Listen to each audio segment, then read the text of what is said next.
Tamil YouTube நேயர்களுக்கு எனது அன்பான வணக்கம். இன்றைக்கு காணொளியில் நாம் பார்க்க போகிறது சங்க இலக்கியத்தில் 10 பாட்டில் 8ஆவதாக அமைந்திருக்கின்ற குறிஞ்சி பாட்டு அப்படிங்கிற தொகுப்பை தான் நாம் பார்க்க போகிறோம்.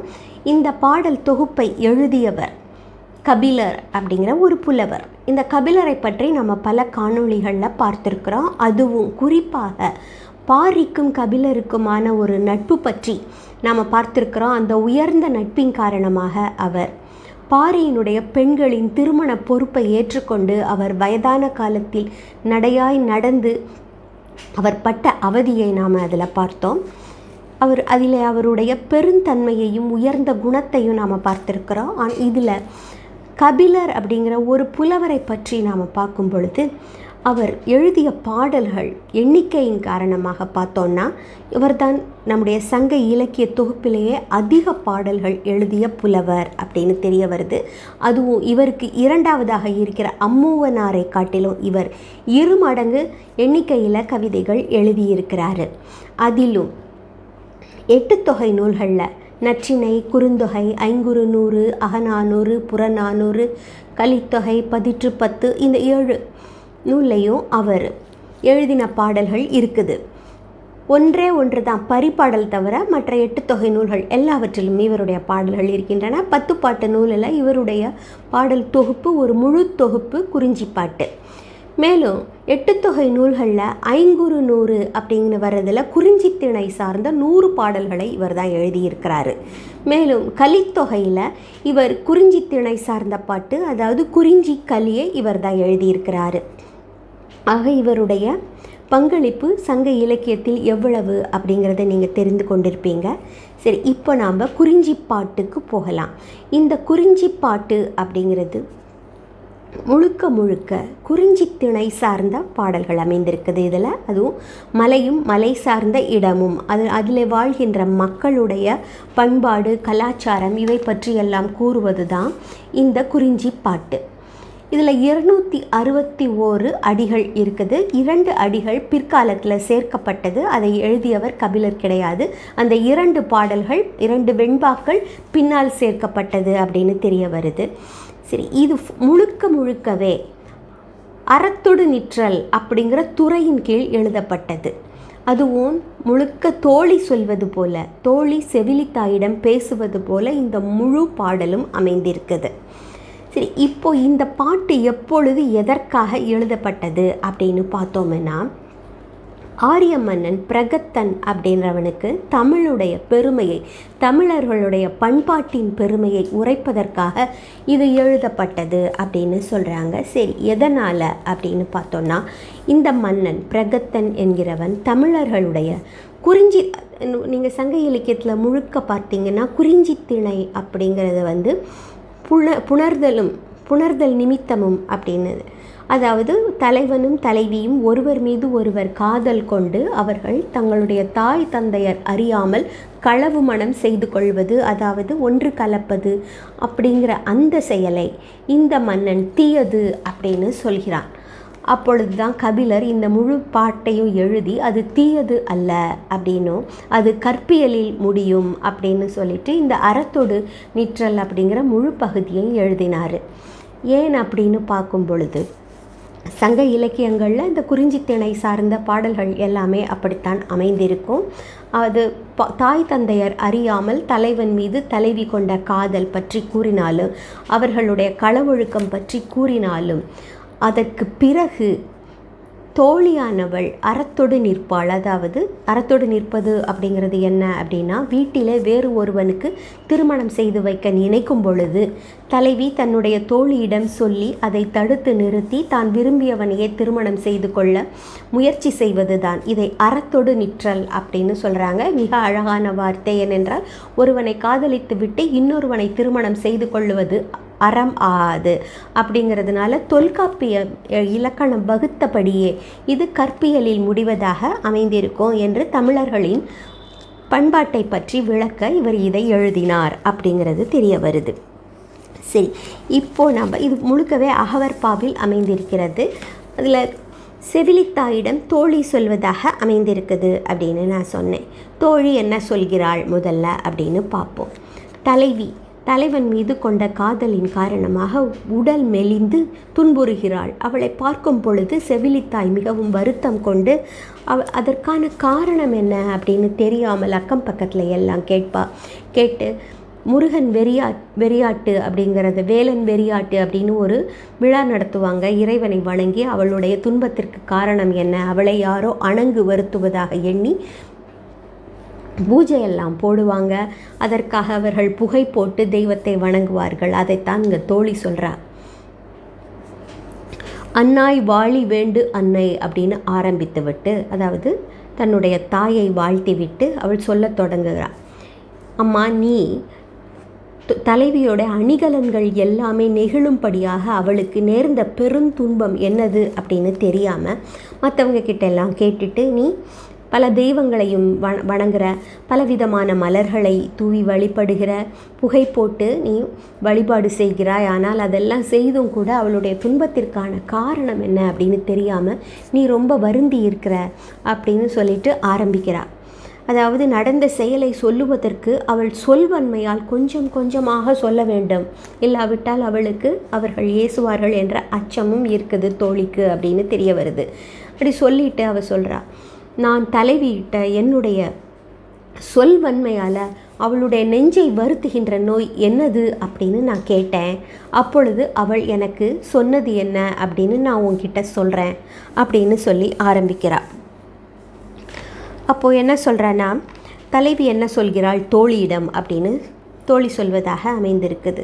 அதாவது முத்து, பொன், மணி இவற்றால் செய்த ஆபரணங்கள் எல்லாமே பழுதுபட்டால் அதை சரிப்படுத்த முடியும். ஆனால் சான்றாண்மையும் பெருமையும் ஒழுக்கமும் சீர்குலைந்தால் அதை சரி செய்ய முடியும்னு சொல்லிட்டு உயர்ந்த பெரியவர்கள் கூட கூற மாட்டார்கள், அதை சரி செய்ய இயலாது அப்படின்னு தலைவி சொல்லிட்டு, நானும் தலைவனும் செய்து கொண்ட திருமணம் அதை மன்றல் அப்படின்னு அவள் குறிப்பிடுறா. அதை வீட்டினவருக்கு சொன்னான். அவங்க ஒருவேளை வேற இடத்துல அவளுக்கு மனம் முடிக்க நினைத்திருக்கிறாங்க. அதனால் இப்பொழுது சரியான சமயம் அப்படின்னு சொல்லலாம் அப்படின்னு அவளுடைய ஒரு மனம் சொல்கிறது. இதை சொன்னால் பழி ஏற்படுமோ அப்படின்னு பயமும் இருக்குது.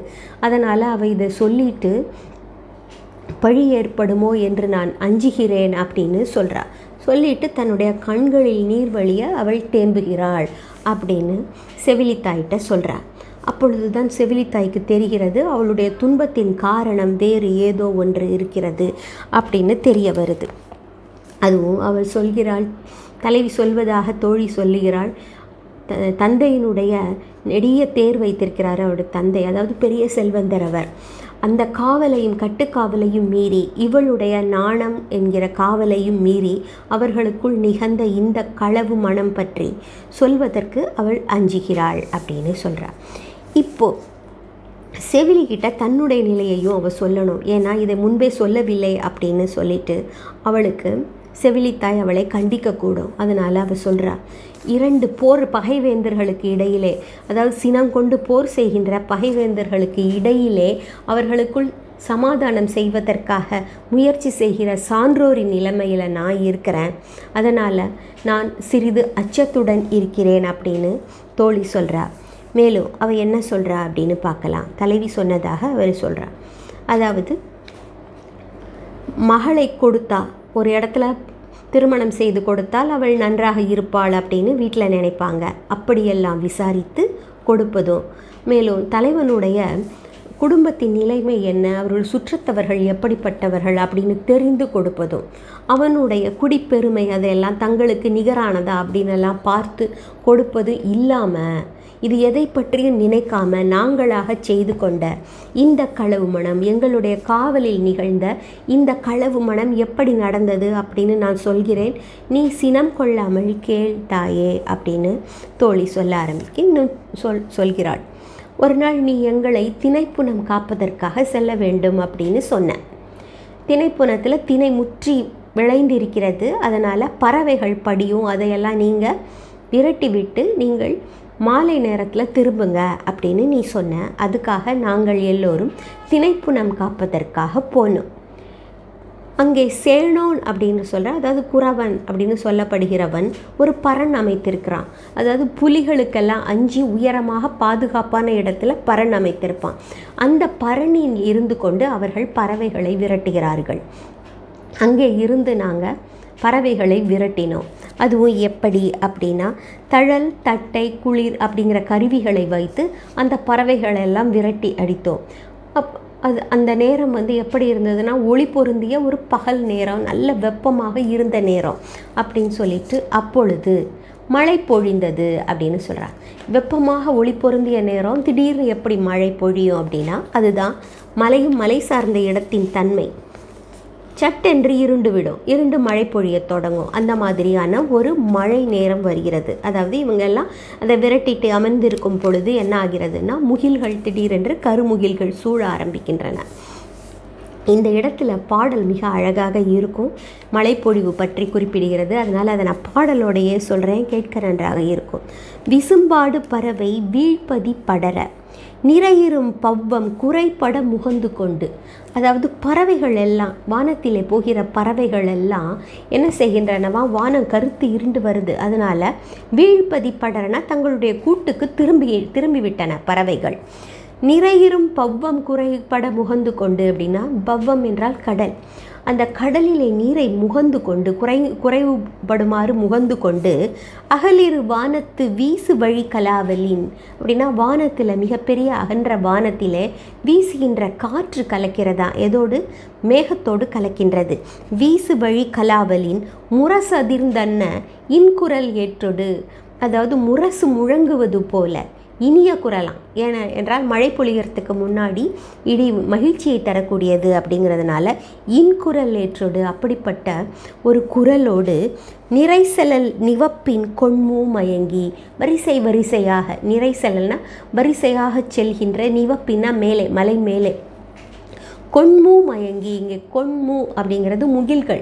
அந்த முகில் கூட்டங்கள் கலங்கி, எதனால் கலங்குதுன்னா, நான் சொன்ன ஏற்கனவே, அவை வானத்தில் அந்த முகில் கூட்டங்கள் போகும் பொழுது காற்றடிக்கிறது. அதனால் காற்றோடு அவை கலங்கி, இன்னிசை முரசின் சுடற்பூஞ்சேய், அதாவது முரசு ஒலிக்க சுடற்பூஞ்சேனா ஒளி பொருந்திய ஆபரணங்கள் அணிந்த, சேய் என்றால் முருகப்பெருமான் ஒன்னார்க்கு ஏந்திய இளங்கிளை வெக்கின் அப்படின்னா, பகைவர்கள் மீது கோபம் கொண்டு கைகளில் ஏந்திய வேலோடு வருகின்றானாம். அந்த வேல் விளங்குவது மின்னலின் ஒளி போல் விளங்குகின்றதாம். அவ்வாறு விளங்க மின்மயங்கு கருவிய கல்மிசை பொழிந்தன.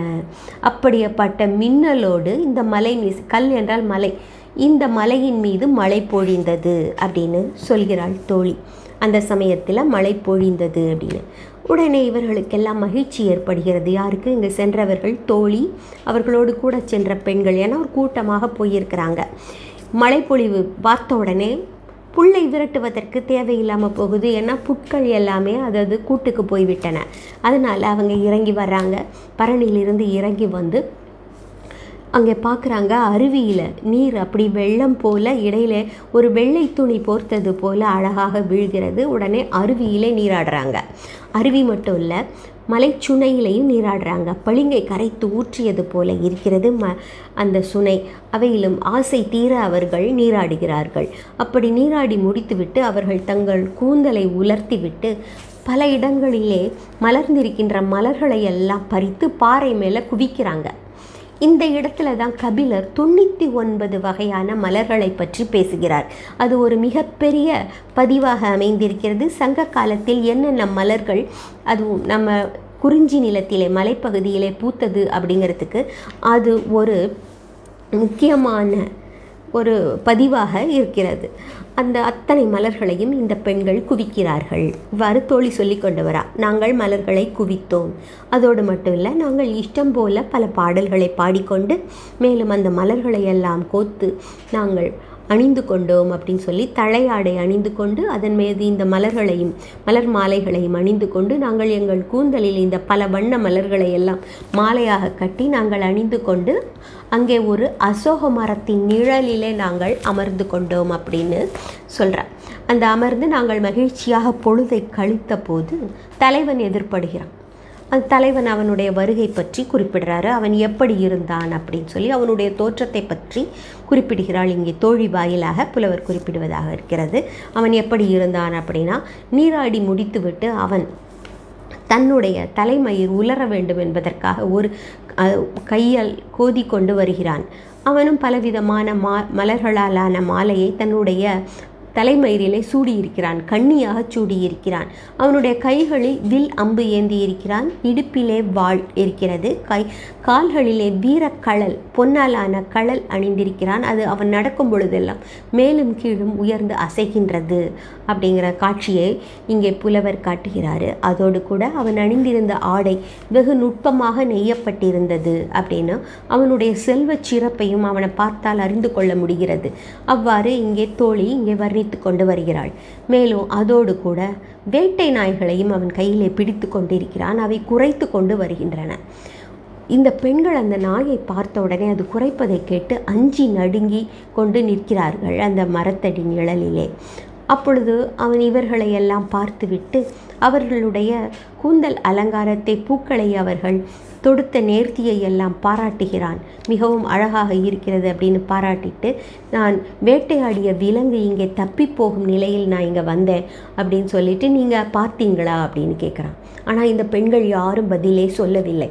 உடனே சரி, நீங்கள் பார்க்காட்டி கூட பரவாயில்லை, நீங்கள் என் கூட பேசினால் கூட உங்களுக்கு பழி ஏற்படுமா அப்படின்னு கேட்கிறான். அப்படியும் இவங்க எதுவும் சொல்லலை, எந்த பதிலும் சொல்லாமல் இருக்கிறாங்க. அந்த சமயத்தில் இன்னொரு நிகழ்ச்சி நடக்கிறது அங்கே பக்கத்திலே. என்னன்னா, இதே போலவே திணைப்புணம் காத்த ஒருவன், ஒரு காவலாளி, தன்னுடைய புனத்தை காத்து கொண்டிருந்தவன் தன் மனைவி கொடுத்த தேனால் செய்யப்பட்ட கல்லை அருந்திவிட்டு மகிழ்ச்சியாக அமர்ந்திருக்கும் பொழுது அவன் அசந்து மயங்கி இருந்த அந்த நேரத்திலே, அதாவது கவனக்குறைவாக இருந்த அந்த நேரத்திலே, ஒரு யானை ஒன்று திணைப்புணத்துக்குள் புகுந்து விட்டது. புகுந்த யானை அதில் உள்ள திணைக்கதிர் எல்லாவற்றையும் சாப்பிட்டு விட்டது. அவன் திணைக்கதிர் எதுவும் மிஞ்சாததுனால அவன் கோபத்திலே சினம் கொண்டு அதன் மீது அம்பை எய்து சில இளைஞர்களோடு சேர்ந்து வந்து கல் என்று சத்தம் எழுப்பி அதை விரட்டுறாங்க. அது விரட்டின உடனே கோபம் கொண்டு காயப்பட்ட அந்த யானையானது ஓடி வருது. ஓடி வரும்பொழுது இந்த பெண்களை நோக்கி ஓடி வருகிறது. வரும் பொழுது இருக்கிற மரங்களை எல்லாம் முறித்து போட்டபடி அது வருகிறது. இந்த பெண்கள் அச்சத்தோடு ஓடிப்போய் இந்த தலைவனின் பின்னால் போய் நின்று கொள்ளுகிறார்கள். அப்பொழுது இவன் ஒரு நிமிடமும் யோசிக்காமல் தன் கைகளில் இருந்த கணையால் அந்த யானையின் நெற்றியிலே அம்பை எய்கிறான். அது நெற்றியிலே பட்டு ரத்தம் வழிய அந்த யானையானது புறமுதுகிட்டு அந்த இடத்தை விட்டு ஓடி போய் விடுகிறது. அது போன பிறகும் கூட இந்த பெண்கள் அச்சத்தின் காரணமாக நடுக்கத்தோடு நின்று கொண்டிருக்கிறார்கள். அப்பொழுது தலைவி அவனுக்கு அருகில் நிற்கிறாள். அப்பொழுது அவளை பார்த்து அஞ்ச வேண்டாம் என்று அவன் ஆறுதல் கூறுகிறான். கூறிவிட்டு அவன் அவளை அந்த யானை போய்விட்டது என்று சொன்ன பிறகும் கூட இந்த பெண்கள் எல்லோரும் ஒருவர் கையை ஒருவர் பிடித்து கொண்டு பயந்தபடி நிற்கிறார்கள். ஆனால் அவன் அவர்களை விட்டு விலக அவன் அந்த பெண்ணை விடவில்லை. அவள் நாணத்தோடு விலக முயற்சி செய்கிறாள், அவன் விடவில்லை. அவ்வாறு நிகழ்ந்த அந்த நிகழ்ச்சிக்கு பிறகு என்ன சொல்கிறான், தலைவன் நாட்டின் சிறப்பு பற்றி அவள் குறிப்பிடுகின்றாள். அதாவது கொஞ்சம் கொஞ்சமாக அவள் மெல்ல மெல்ல செவிலித்தாயின் நிலையை தயார் செய்து கொள்வது போல தெரிகிறது. அவள் உடனடியாக சொல்லாமல் தகவல்களை சிறிது சிறிதாக சொல்லி கொண்டு வருவது தோழியினுடைய சொல்வன்மை. அது புலவருடைய பாடல் திறன் 2வதுல குறிப்பிட வருது. இங்கே தலைவனுடைய நாட்டின் சிறப்பு பற்றி குறிப்பிடும் பொழுது ஒரு விஷயத்தை சொல்லாமல் இருக்க முடியாது. ஏன்னா இது வெறும் தலைவனுடைய நாட்டின் சிறப்பு மட்டும் இல்லை, அந்த இடத்துல சொல்லப்படும் பொழுது இன்னொரு குறியீடாக ஒரு விஷயமும் சொல்லப்படுது. இதை நம்ம முதல்ல பார்த்துட்டு அது என்ன அப்படின்னு பார்க்கலாம். அதாவது பழுத்து மிளகு உதிர்ந்து கிடக்கிறது ஒரு பாறையில், அதுக்கு பக்கத்தில் ஒரு பெருஞ்சுனை இருக்கிறது. அதாவது குளம், பெருஞ்சுனை இருக்கிறது. அந்த சுனையில் அருகிலே மாமரங்கள் வளர்ந்திருக்கின்றன. அந்த மாமரத்திலிருந்து மாங்கனிகள் அதிலே உதிர்ந்து கிடக்கிறது. அந்த மாங்கனிகளில் வண்டுகளால் தேன் சிதறி அந்த சுனை நீரோடு கலக்கிறது. அதோடு கூட பலாமரமும் அருகில் இருக்கிறது. பலாச்சூளை பிளந்து வெடித்து அதனுடைய தேனும் கலந்து இரண்டும் சேர்ந்து ஒரு இனிமையான கல்லை போல அந்த சுனை நீர் மாறிவிடுகின்றது. அப்படி மாறிய சுனை நீரை ஒரு மயிலானது அது நீர் என்று நினைத்து குடித்து விட்டதாம். குடித்துவிட்டு அந்த மயில் ஆட ஆரம்பித்து விட்டது. அது எப்படின்னா களை குத்தாடுகிற, அதாவது கழைக்குத்தின் போது கயிற்றின் மீது ஒரு பெண் எப்படி நடப்பாளோ அவ்வாறு நடப்பது போல, அதாவது இன்னிசை முழங்க அது நடப்பது போல அந்த மயில் ஆடுகின்றதா, ஆடி தளர்ந்து விட்டது அப்படின்னு சொல்லி அப்படிப்பட்ட சிறப்புடைய மலைநாடன் அப்படின்னு சொல்கிறார். மேலும் இந்த குறிஞ்சி மலையிலே தெய்வங்கள் உறைவதால், தெய்வங்கள் நடனம் ஆடுவதால் செங்காந்தள் மலர்கள் எல்லாம் உதிர்ந்து அடிவாரத்திலே பரவி ஒரு மிகப்பெரிய போர்வை போல கிடக்கின்றதாம். அதை பார்த்தா வேலனுடைய வெறியாட்டு களம் போல இருக்கிறது அப்படின்னு அந்த பகுதியை வர்ணிக்கிறார். இங்கே இது எல்லாவற்றுக்குமே இந்த பாடலுடைய வர்ணனைக்கு பின்னால் இறைச்சி பொருள் அப்படின்னு ஒன்று இருக்குது. இப்போல்லாம் பல இலக்கியங்கள், குறியீட்டுத்தன்மை வாய்ந்த இலக்கியங்கள் பிற்காலத்தில் பல படைக்கப்பட்டன இருந்தாலும் சங்க இலக்கியங்களில் அப்படிப்பட்ட குறியீடுகள் சிறு சிறு பாடல்களிலே வரும். அவை எல்லாமே இறைச்சி அப்படின்னு அழைக்கப்படும். ஏன்னா சொல்லப்படுகின்ற விஷயத்தில் இருந்து அதற்கும் அப்பால் வேறு ஒன்றை குறிப்பாக உணர்த்துவதற்கு அந்த ஓமேயங்கள் பயன்படுத்தப்படும். இங்கே அந்த பெரிய சுனையானது, மிளகு உதிர்ந்த பாறை என்பது தலைவனுடைய குடிமக்கள் வாழ்கின்ற பகுதி. பெரிய சுனை என்பது தலைவனை குறிக்கிறது. அதிலே மாமரமும் பலாமரமும் விழுந்த அந்த கனி அதிலே விழுந்தது, அதன் சாறு விழுந்தது அவனுடைய தாய் தந்தையர்களால் உருவாக்கப்பட்ட அவனை குறிக்கிறது.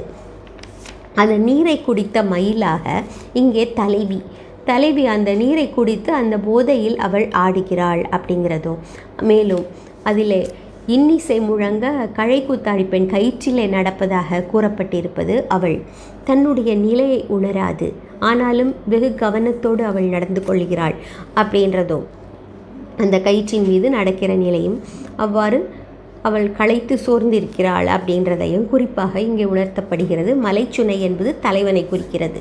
அவர்கள் இருவருக்கும் இடையில் நிகழ்ந்த காதலையும் களவு மனத்தையும் குறிப்பாக இந்த பகுதி உணர்த்தி நிற்கிறது. இதற்கு அடுத்து என்ன சொல்கிறாள் அப்படின்னு பார்க்கலாம். இங்கே தலைவனுடைய நாட்டின் பெருமையை சொல்லிவிட்டு அதற்கு பிறகு சொல்லுகிறாள் தோழி.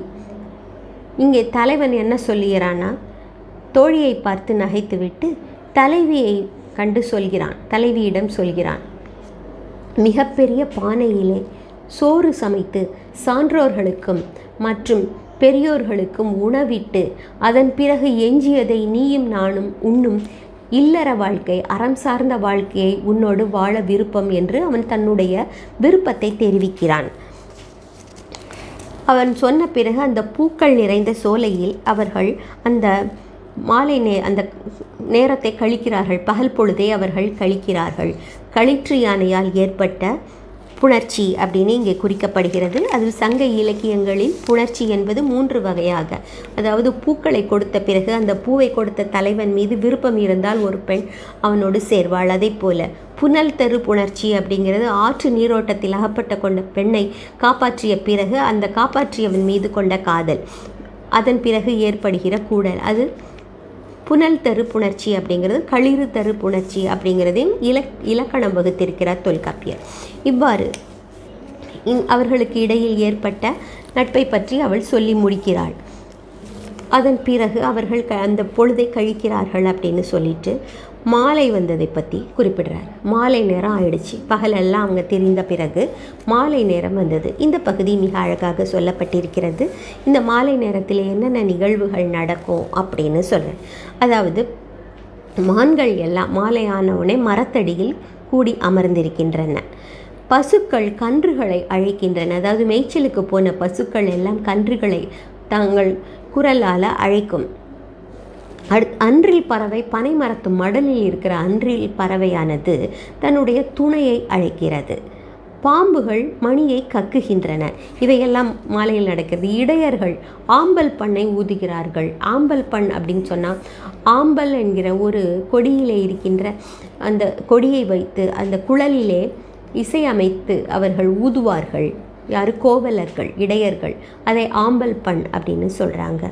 மேல் ஆம்பல் மலர்கள் கூம்புகின்றன. மாலை காலத்தில் கூம்பும். அவை பகல் நேரத்தில் கூம்பிதான் இருக்கும், இரவிலே மலர்ந்திருக்கும். ஆனால் இப்பொழுது மாலையிலே அது கூம்பி இருக்கின்றன அப்படின்னு சொல்கிறாங்க. பெண்கள் மாலை நேரத்திலே விளக்கு ஏற்றுகின்றார்கள். விளக்கு ஏற்றிவிட்டு அவர்கள் தெய்வத்தை வழிபாடு செய்கிறார்கள். அந்தணர்கள் மாலை நேர கடனை செய்கிறார்கள். காட்டிலே பரணிலே ஒளிக்காக வெளிச்சத்திற்காக என்ன செய்வார்கள்? தீ மூட்டுவார்களாம். தீக்கடைக்கோலால் தீ மூட்டுகிறார்கள். இப்படி பல நிகழ்வுகள் சொல்லப்படுகின்றன. பறவைகள் ஆரவாரிக்க மாலை வந்தது. அதுவும் மாலை எப்படி வந்ததுன்னா, ஒரு சினம் கொண்ட மன்னன் போருக்கு செல்வதைப் போல மாலை வந்ததாம். அதாவது இங்கே தலைவியுடைய நிலைமை, சினம் கொண்ட மன்னன் போருக்கு செல்லும் பொழுது எப்படி அச்சமூட்டுவதாக இருக்குமோ அவ்வாறு தலைவன் மீது காதல் கொண்ட பிறகு அவளுடைய மனநிலை மாலையை கண்டவுடனே அது அவளை வருத்துகின்றது அப்படிங்கிறத அந்த வார்த்தையில் சொல்கிறாரு. இப்படி மாலை வந்த உடனே அவர்களுடைய பிரிய வேண்டிய நேரம் வந்துடும். உடனே தலைவன் சொல்கிறான், ஊரறிய மன்றலில் உன்னை நான் மணக்கிறேன் அப்படின்ட்டு அந்த பொண்ணுக்கிட்ட சொல்லிட்டு அவங்க எல்லோரையும் அவங்க ஊரில் உள்ள நீர்த்துறை, எல்லோரும் நீர் உண்ணுகின்ற துறைக்கு அருகிலே விட்டு அவன் திரும்பி செல்லுறான். அவன் போனப்புறம் தலைவன் தொடர்ந்து வர ஆரம்பிக்கிறான் அவளுடைய ஊருக்கு. அவனுடைய அந்த தொடர்ந்த வரவு அப்பொழுது வந்து அவளை காண ஆரம்பிக்கிறான். ஆனால் சில சமயங்களில் காவலர்களுடைய காவலின் காரணமாக அவளை பார்க்க முடியாமல் போகும். வேட்டை நாய்கள் சில சமயங்களில் குறைக்கும். தாய் எழுந்து விடுவாள் என்று இந்த பெண்ணால் வர முடியாது போகும். சில நிலா வெளிச்சம் இருக்கும் பொழுது அந்த நிலா வெளிச்சத்தின் அதாவது பகல் போல் தோன்றுகிற அந்த நேரத்தில் அவளை சந்திக்க முடியாமல் போகும். இப்படிப்பட்ட நேரங்களிலெல்லாம் அவன் வெறுமைதான் திரும்பி போவான். ஆனாலும் அவன் அதை வெறுக்காமல் தொடர்ந்து வந்து கொண்டிருக்கிறான். அவன் இளமை கடந்தவனும் இல்லை, அதாவது இளமையானவன் அப்படின்னும் செல்வ செழிப்பு இருந்த போதிலும் கூட அவன் நற்செயல்களிலிருந்து விலகியவன் இல்லை அப்படின்னு தோழி அவனுடைய தன்மையை பற்றி செவிலித்தாய்க்கு சொல்லுகிறாள். அடுத்து தலைவியின் துயரத்தை பற்றி பேசுகிறாள். அவன் இவ்வாறு தொடர்ந்து வந்து போகும் பொழுது தலைவி அவனை சந்திக்க நேர்கிறது. ஆனால் அவள் என்ன சொல்கிறார்? தலைவியுடைய மனநிலை என்னவென்றால், இவ்வாறு அவனை ஒருவரும் அறியாமல் சந்திப்பது அவளுக்கு மிகுந்த மனவேதனையை கொடுக்கிறது. அவள் தன்னுடைய ஒழுக்கத்திற்கு தீது என்று எண்ணுகிறாள். அதோடு கூட திருமணம் எப்பொழுது நடக்குமோ என்று மனத்தில் துயரம் கொண்டு அவள் கண்ணீர் வழிய வருந்தி கொண்டிருக்கிறாள் என்று தலைவியின் நிலையை பற்றி தோழி சொல்லிவிட்டு, மேலும் தலைவன் வருகிற வழியில் உள்ள இடர்களை பற்றியும் அவள் மிகுந்த கவலை கொள்கிறாள் அப்படின்னு சொல்கிறார். புலி, ஆளி என்கிற ஒரு விலங்கு, கரடி, காட்டு பசுக்கள் அப்படின்னு சொல்லப்படுகிறது, காட்டு யானைகள், இவையெல்லாம் வழியிலே குறுக்கிடும் அப்படிங்கிற ஒரு காரணம். மழை பெய்யக்கூடும், அந்த நேரத்தில் இடி இடிக்கும், அந்த இடியானது மிகுந்த அச்சத்தை மூட்டுவதாக இருக்கும். வருத்தும் கடவுளர்கள் வரும் வழியில் இருக்கலாம். இந்த வருத்தும் கடவுளர்கள் ஏன் அவனை வருத்த வேண்டும் அப்படின்னா, அவன் சூளுரை செய்திருக்கிறான். உன்னை மன்றலில் மணப்பேன் என்று அவன் சூளுரை செய்து நீர் குடித்த காரணத்தினால தலைவி சமாதானமாகி வந்திருக்கிறாள். அந்த சூளுரையை அவன் மீறி திருமணத்தை இன்னும் நடத்தவில்லை. அதனால் அவனை தெய்வங்கள் வருத்துமோ அப்படிங்கிற ஒரு அச்சம். இறை தேடும் பாம்புகள், மலைப்பாம்புகள் எல்லாம் வழியிலே குறுக்கிடக்கூடும். ஆற்றிலே கரிய குளங்களில், அதாவது இருட்டிலே குளங்களிலே முதலைகள் இருக்கும், அதிலே அவன் அகப்பட்டு கொள்ளுவானோ என்ற அச்சம். ஆறலை கள்வர்கள் இருக்கலாம், அவங்க வழிப்பறி செய்கின்றவர்களுடைய மாட்டிக்கொண்டால் அவனுக்கு கொல்லக்கூட துணிந்து விடுவார்கள் அப்படிங்கிறதும், பேய்கள் பற்றிய அச்சமும். பாதை போல் தோன்றி திடீரென்று மறைந்து விடுமா, ஒரு பாதைகள் அவ்வாறு காணாமல் போய்விடும். அப்படிப்பட்ட பாதையில் வழி தவற நேரும் என்று அவனுடைய துன்பத்தை நினைத்து இவள் வருந்தி கொண்டிருக்கிறாள் அப்படின்னு இத்தோட இந்த பாடல் பகுதி முடியுது. பிற்காலத்தில் 2 வெண்பாக்களை சேர்த்தாங்க. அந்த 2 வெண்பாக்கள் என்ன சொல்லுது அப்படின்னா, தோழி, தலைவன், தலைவி, செவிலித்தாய் யார் மேலும் குற்றமில்லை அப்படின்னு சொல்லிட்டு, இது இயல்பாக அவங்க இருவருக்கும் இடையிலே ஒருவர் மீது ஒருவர் இனம் என்ன குலம் என்ன எதுவும் அறியாமலே அவர்களுக்குள் நடந்த களவு மனம் இது எவர் மீதும் இதில் குற்றம் சொல்ல முடியாது அப்படிங்கிறத ஒரு பாட்டும். இன்னொரு பாட்டு வடக்கே இருக்கிறவர்களுக்கு அவர்கள் பல வகை திருமண வகையிலே காந்தர்வ மனம் அப்படிங்கிற ஒன்று இருக்குது. அதற்கு நிகரானது இந்த குறிஞ்சியிலே அவர்களுக்குள் நிகழ்ந்த இந்த களவு மனம் அப்படின்னு குறிப்பிடுவதாக 2 பாடல்கள் பிற்காலத்தில் சேர்க்கப்பட்டிருக்குது. அதை எழுதியவர் கபிலர் கிடையாது. ஆக இன்றைக்கு நாம் சங்க இலக்கியத்தில் பெரும் புலவராகிய கபிலர் எழுதிய குறிஞ்சிப்பாட்டு பற்றி நாம் பார்த்தோம். நாம் மேலும் தமிழோடு பயணம் செய்யலாம். வணக்கம். நன்றி. ராஜி.